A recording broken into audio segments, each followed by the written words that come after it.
That vinegar thing is getting a lot of attention, by the way. People have been asking us a lot. The vinegar works, everybody. It's no joke. Kyle, have you done the vinegar? I'll tell you my experience. All right. So first of all, vinegar is plants. So plants that we need at the time that we need them. How do you make vinegar? You get it from rice. You get it from grapes. You get it from wine. You get it from apple peels. You can make your own vinegar. It's very easy. And I'll come back to that in a second. But when I experience it, and it's summertime, so we got nice high sun in the sky. But if you hold your hand out in front of you, and you do the trick where you're trying to see how much time on the horizon is left, and you get about 4 fingers, and that's 40 minutes, and 6 fingers is 60 minutes. I could get everything to about that 6 finger mark around the horizon, which is awesome. It's almost like a bull, but they just bomb the shit out of the west at night at sunset. They're like, don't look behind that curtain. Don't look behind it. And so that's the hour before sunset. I haven't been able to. Let me give you an idea here. So, and I learned this from my telescope. For years, I would like shoot wherever I was, and I would shoot my telescope over houses. That's a huge mistake for the simple fact that the heat is radiating up off the houses, which taught me what I'm about to tell you. And it occurred to me, because I know I did the vinegar for the first time years ago and my jaw dropped. It works. I mean, like, it's almost, you got to stand back and say, am I looking at just massive coincidence here? But after you do it a few times, you recognize this is real. But as the sun is going down, the heat exchange, like if you grab a pair of binoculars, the last hour of sunlight, and you look across housetops, you can see the heat exchange. You can see the heat radiating up. And it occurred to me that would be the prime time to do the vinegar because all that heat's drawing upward into the atmosphere. But I kind of stepped on the middle of where you were going, and you were about to tell me whether you find that the vinegar works. Yeah, it works awesome. And that's a great point. So I've been trying it different times of the day. I've been trying to do it before, like noticing, oh wow, it's clear skies right now. And then I look at my app on my phone that says, oh, at 1 o'clock p.m. it's going to be cloudy. I'm like, huh, that doesn't make sense. How's it going to be cloudy? Oh, I see what's going on here. So I'll try to get ahead of it, and watch and try to like change things. So I'm playing around. I'm having a good time. Here's something that I've been having fun with and learning. So I know that maybe that the vinegar trick could be explained scientifically. I think Amanda was kind of talking about that in one of your previous episodes, Amanda Volmer. And I think that there might be something to the reaction of the acids. And I don't know. It's kind of hard to explain how a gallon of vinegar and the acids in it can really have we're talking like 30-mile radius Right. impact. Massive effect. So I'm actually under the impression that we are just making a signal to interact with our environment by doing this routine.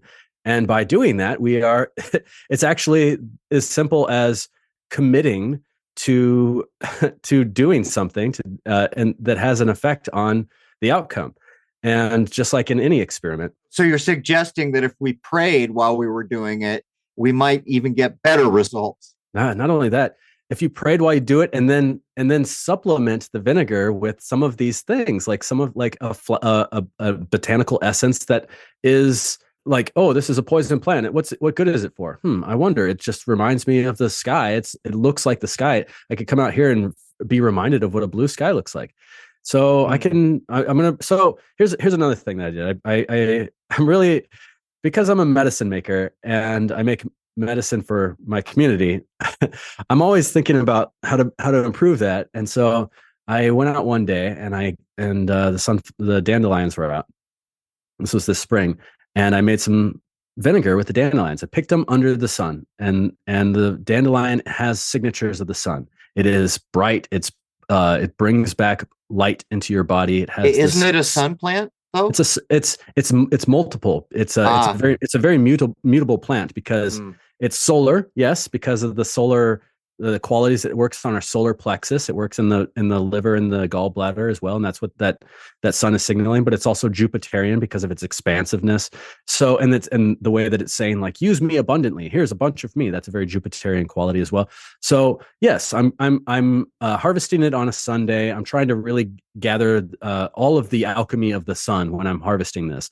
Harvesting in early in the day, and make a vinegar. So I take the dandelions, I put them into some water, hot water, and I'm boiling it, let it steep overnight. So in the same way that you would make dandelion wine, add some sugar or honey and let it ferment. And then once it ferments into a couple of days, then you strain the dandelions off.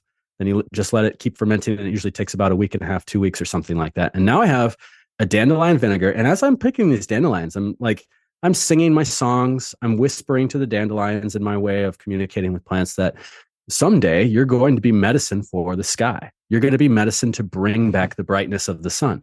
And now I have about a half a gallon of this vinegar. And if I use that whole thing in my boiled vinegar, then it wouldn't be enough. But I will use a teaspoon or a tablespoon along with some of these other, let's just say, homeopathic remedies. Oh, homeopathic remedies, they don't work because there's not enough in there to make an impression on the physical human body. Well, it's the same principle. We're taking it above. We're taking this homeopathic principle of it's not enough, but we're imprinting that into our ceremony to bring back the brightness of the sun. So does it always work? Well, sometimes I'm finding that the medicine is actually just for me, because the medicine, I get so worked up sometimes and I get so bent out of shape about the sky that really it puts me into a space of despair and anger.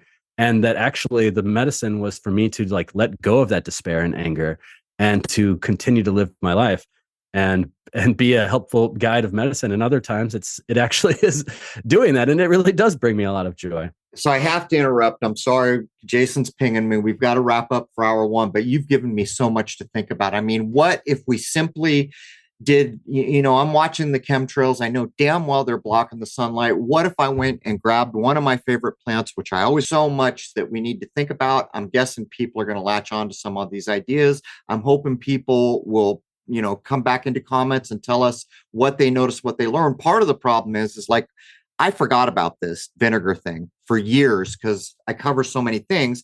David Weiss says, Crow, is this real? I go, oh my God, yeah, this is as real can be. He's doing it in Connecticut. I start doing it and I see literally a 30-mile sky cleanup the first time I do it. I do 2 gallons, by the way. But these things are the real deal. And adding in what you are talking about is a bit like how Fortune does his spagyric remedies. He's taking an imprint. But Kyle, we've got to wrap. We're going a little bit over time. He's got my kind of spiritual mind going on this vinegar thing. There's so many things I can think of, but here's a funny thing. So when David Weiss, I don't know, it's probably been more than a month now, called me to ask me if there was anything to the vinegar thing, he was doing it and he was having a hard time believing that what he was seeing was being caused by a little pot of boiling vinegar, which is why he contacted me. I said, hell yeah, it's real. So I start doing it. And it was I don't know if you remember this, Jason, maybe a week later. So I know Weiss has been talking about it and he's got a huge audience. And I start talking about it. And then we hear the price of vinegar goes up 50 cents a quart or something like that, or a pint. Yep. And I don't know if it was directly related to us, but I mean, it makes you think. But it's got me thinking in so many directions because I love the idea of the sky blue flower and that being your recognition and your spiritual intent. But as I was out taking the break, prepping up, I'm out in the herb garden. I have a rosemary that will have a sky blue bloom on it. And then, of course, there is one of my favorites, sage. I have just a perfect sage this year. It's one of the best I've grown in a long, long time. I think it would be classified as white sage, big, broad leaves, but that's a sun plant and they're blocking the sun. So anyhow, I don't know about you, Kyle, but I'm going to have to go out next time I do this. I'm going to start doing it. And I wanted to ask, what is it called? Everyone knows in spagyrics, you're making a tincture or other things, but there is a extraction method that uses vinegar. Yeah, it's called an oxymel. Oxymel. Oxy means acid. Oxymel is vinegar and honey, but just a vinegar extract. We could just call it a vinegar tincture, a vinegar extract. Forgive me, I was mistaken. Oxymel is the way that I normally make a vinegar extract, because just taking straight vinegar with a plant is as a internal medicine is kind of gross. So I usually add a little bit of mel or the honey as well. So when you do this, is it just a room temperature extraction over time, or is there ever any boiling involved? There's a couple ways to make it. There's the slow way and there's the fast way. The slow way is You take your herbs, you put them into a jar, cover them with some vinegar, put a little bit of parchment paper over the top, put your ball or mason jar top over the top, because vinegar is a solvent that will also extract metal. So you don't want that creepiness of the aluminum leaching into your medicine. That's why you put the parchment paper on top. And then you could put that. This is the slow way, and you put it in your window. Let it infuse with all the information of the sun over the course of a month. You let it infuse with all the information of the moon over the course of the month. Sitting in your kitchen, so it's getting all the information of your conversations and everything. And I think that there's a lot to making a medicine in its slow and steady way that has a relationship with the time cycles. But what if I need the vinegar tomorrow or something like that? Well, you could put it into a double boiler. The way that I do it sometimes is I'll do the same thing with the mason jar, but then I'll put the mason jar inside of a crock pot and fill the crock pot with water so that the vinegar is not in contact with the water itself. There's a mason jar in between, and then I'm heating it up at like a medium temperature so that it doesn't boil the vinegar per se, but it's slowly cooking, and the heat will also be in a solvent in addition to the vinegar. Vinegar is a great solvent for minerals, so it pulls minerals out, and it makes a great medicine for plants that are high in minerals. And so maybe this has something to do with it too, if we're talking about like mineral content in the sky. And so I keep going back and forth with how I look at this thing is do I want to look at it in a reductionist way where I can explain this chemistry versus that chemistry equals, neutral or something like that. And I'm not really into chemistry. So I took chemistry in high school and that was it. And it was an 8th hour. So I always skipped or fell asleep. So I've never been into chemistry, but I am into alchemistry and I'm more interested in the spiritual aspects. And so maybe there is something to do with minerals, but maybe it has a little bit more to do with this information. And because I don't always, and here's the other thing too. Maybe there is just plains, unmarked plains, but maybe there's something, a spiritual aspect to it. I mean, I know that there is because they're blocking out the sun, which is the light of the world. This is the spiritual center. This is where this is the peephole to heaven, So there is a spiritual aspect to it all, underneath it all. And I think that it's really fun to play around with material and spiritual combinations concurrently. Absolutely. People have spiritual doses. So I'm going to give you an example here. There's a plant that's been coming in lately as a quote invasive. It's called Siberian Squill, and Siberian Squill is if you look at the flower, it's an early spring flower. It's one of the first flowers that you find in spring, and nowadays in the Midwest, it's starting to blanket the forest floor. Normally, you're talking about the blue star-shaped flower. Yeah, and when you walk into a trail in the woods in the springtime, and there's no leaves, there's no plants besides this one yet. It's the first one up. It is like you are looking at the blue sky blue everywhere. And I'm not talking about like the blue skies that we have now, Crow. I'm talking about like ye old blue sky from like 1989 or even earlier. So when I've been teaching about this plant, I've been teaching about it for like 10 years and constantly learning about it. And every year I come back to it and I think about it and do my research. And the research always says, this is a poisonous plant. Don't use it. And I'm like, God dang it. That's a bummer because there's so much of it. And then I start sitting with the plant and just like meditating, being there, being present. And that's when this language of the plant starts to reveal itself to me through me, and my subjectively. And it's saying to me, and this is how I always teach it too, make a flower essence, which is a vibrational medicine. Do you know what a flower essence is? Well, I mean, I know what the essence of a flower is, but what are you referring to directly? So there's a type of remedy. It's not unlike a homeopathic remedy where... Oh, okay. Go ahead. So in homeopathy, you're making a tincture at one point, at the beginning stage, you make a tincture from, let's say, belladonna, which is poisonous, and then you dilute that, 30 to 100, 300, multiple times until that belladonna tincture, the original imprint of the belladonna tincture, is just a vibrational imprint in the final product. And with a flower essence, you're doing virtually the same thing, but instead of infusing something and making a tincture of it first, you're only extracting the vibrational quality of the plant, which is the flower. The flower is the highest vibration of the plant. So you are putting that spiritual quality as if you are imprinting a cymatic form into the water, which is a receptacle for holding that memory. And then you store that in a way by adding a little bit of alcohol. And with that is your mother tincture. And with that, you could take a drop of that, and that drop will be you put a dropper into a full ounce bottle or something like that.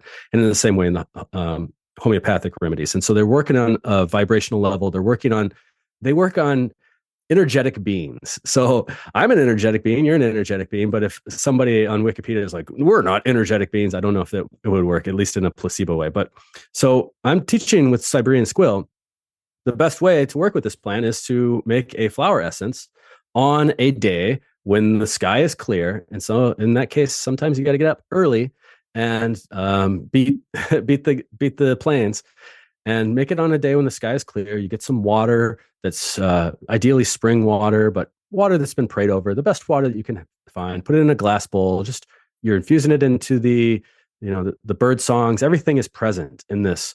And when I'm doing this, I'm also imagining the medicine of the Siberian Squill as a flower essence, which is for transmuting hate and despair of things that you cannot control into joy. So wait a minute, you're making a spagyric. So I'm not familiar. I mean, I'm familiar with the idea of taking the imprint and the vibration, but basically you're using just water to get at what you're referring to as the essence of the plant. Is that what you're doing? You're taking the plant and putting it in water to begin this process? You're right. There's no spagyria. It's just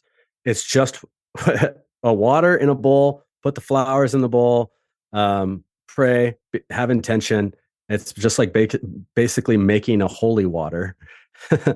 But the church is the woods, and the people that use this are, they don't necessarily dip their hand when they walk into the church, but you can use it as a spray, you can use it as a dropper, you can take it internally, you can mix it into your cleaning supplies, you can mix it into paint. And one of the things that I'm learning with Siberian Squill is that because it represents, when I see it in the woods, it represents like a surrogate sky, a surrogate blue sky. So to me, that is, and I'm just playing with this. I can't like stand behind this as a strong claim yet. But if you were to put a dropper of or one drop of Siberian Squill with all of this intention as a surrogate sky into, let's say, other ways that you might be busting up chemtrails in the sky, to bring that blue sky back, to lose the despair and the hate and the anger that we have, that the ego that we have, in the same way that we might have like against invasive plants. It's supposed to be this way. And instead just having gratitude and joy that blue sky is present. And even if it's not exactly what we see, that it is up there, and that we can be in touch with it, that we can be in tune with it. And for people who have been in energetic practices like Qigong and stuff like that, you could be in a yoga studio somewhere, and you're imagining that you have the ground underneath you, and so that you're grounding. This is the surrogate ground. Christopher Gardner on his podcast talks about having surrogate hands for doing massage. And this is a plant, to me, that we can capture the essence of the surrogate sky and bring this into a potion, or maybe even put it into your vinegar. And I would like to talk about that too, in order to maybe have a remedy to bust up what's going on up there. Because I know that we're just talking about vibrational things, and I'm not talking about like major weapons, but I stand in faith when I make this medicine that no weapon that is made will prosper. No weapon made against us will prosper. And that herbs are there, and the plant medicine is there for us at the time that we need it. I want to sum up real quick. All right. So you taught me something about the idea of essences. I thought about what you just laid down. I recognized the validity of the idea, because Dr. Emoto showed me that I can take my intention and I can embed it in water. So what you are calling the plant essence, it's almost a similar thing. You're putting the plant in the water, allowing the plant to put its intention into the water. But your idea about the chemtrails, I love that. And I'm guessing people are listening, and I'm guessing people might be in a place where they get Siberian Squill. I would be very interested to hear if people, and so what you're suggesting is when you're boiling your vinegar, just to add the squill in, and you've got I don't want to call it magic, but the intention, the magic of intention is already going to be partially provided, because as you keep referring to, the blue reminds you synthetic onslaught is blinding us from the power that we have. And the spiritual bump I just got from you in terms of chemtrails, I'm going to get on this. I want to try these things. I want to go out to my garden, think carefully, get herbs into my vinegar, use my intention, say my prayers. The only thing I don't know is how I'll know the difference, because when I burned 2 gallons before, it was as far as I can see the benefit. But with that, that is hour 2 of episode 509. I guess I should ask Jason, anything you want to get in before I wrap it? Well, I just want to let anybody know who's thinking about checking out Kyle's stuff to absolutely do so, because there's tons of his stuff in our house. Rose and I use them on a regular basis, and he's got something for just about everything, and it's all great stuff. That's true. Same can be true for me and my wife. We have a lot of the stuff here. We use so much of it regularly. With that, that's hour 2 of episode 509 with Jason Lindgren and Kyle Denton from tippecanoeherbs. Go check out his website and check out the things that he's creating. Everything's wet, except you can see the sun here. So it was raining all morning, and see the sky over there, and the sky over there is pretty cloudy, and the sky up over here is pretty cloudy over that way. But honestly, like right above our house, and I'm not kidding, the sky opened up all blue, and it's sunshiny, and it's beautiful here in our yard. I'm boiling vinegar. I'm just boiling vinegar.